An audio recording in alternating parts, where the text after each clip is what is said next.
ఎంతో మంది ప్రాణాల్ని కాపాడిన ఆ ప్రజలకి వాళ్ళు చేసే సేవలకి ప్రత్యుపకారంగా ఏదైనా ఇవ్వాలని వైద్యులు వాళ్ళకి బహుమానాలు ఇవ్వడం మొదలెట్టారు. అలా వైద్యులు వాళ్ళకి బహుమానాలు ఎన్నో ఇవ్వడం వల్ల వాళ్ళకి ఆశలు ఎక్కువయ్యాయి. ఈ బహుమానాల మీద ఆశ పెరిగి వాళ్ళు చేయాల్సిన కర్తవ్యాన్ని కొద్ది కొద్దిగా మర్చిపోవడం మొదలెట్టారు. వాళ్ళ ఎదురు చూపులు అత్యాశగా మారి ఆ ఆశలకు అలవాటు పడి ప్రతిరోజు ఎదురు చూడడం మొదలెట్టారు. తినడానికి ఏం తీసుకొచ్చారు?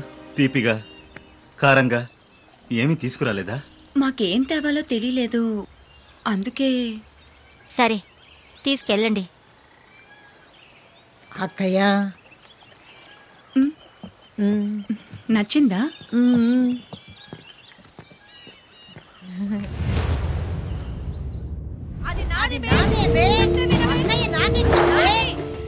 దురాశకి లోనై ప్రేమ, అనురాగ, ఆప్యాయతల్ని మర్చిపోయి ఒకరినొకరు ద్వేషించుకొని గొడవలు పడటం మొదలెట్టారు.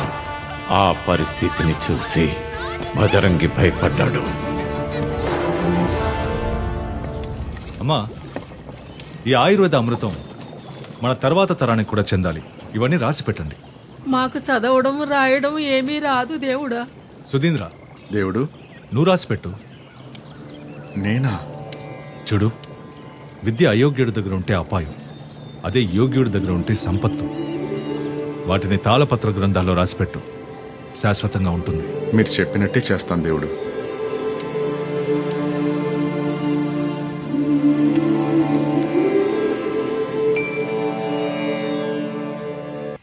సుధీంద్ర, అవ్వా, ఇంత అర్ధరాత్రి పూట ఏం చేస్తున్నావు?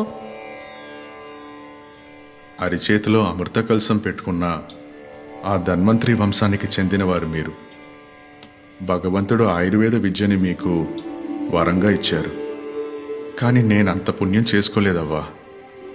పూర్తిగా కాకపోయినా మీ విద్యలో కొంచెమైనా నేర్చుకోవాలన్నదే నా ప్రయత్నం. మీరు మమ్మల్ని దేవతలు దేవతలు అంటున్నారు.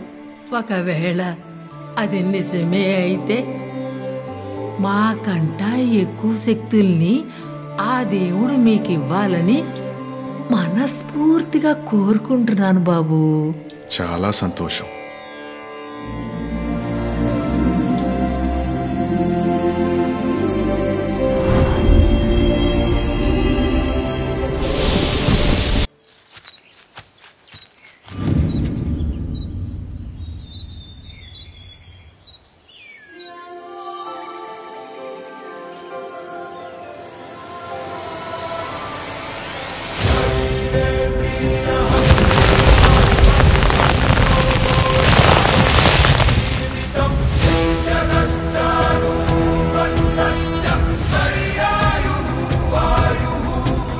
మానవ జాతి రోగ నివారణం కోసం మిమ్మల్ని ఇబ్బంది పెడుతున్నాను, క్షమించండి.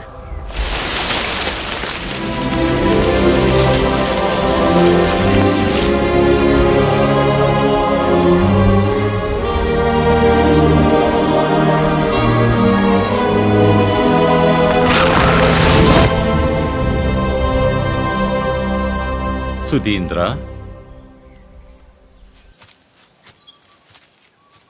గురువుగారు, ఎలాగో ప్రకృతితో మమేకమై ప్రసన్నం చేసుకున్నావు. నీ మనోబలం ముందు ఆ దేవుడి బలం కూడా తోడైనందువల్ల బ్రహ్మజ్ఞానం అన్నది ఇంకా ఉన్నత స్థాయికి చేరుకుంటావు. నీ తేజస్సు ఇంకా ప్రకాశిస్తుంది. నువ్వు నాతో రా. గురువుగారు, రా.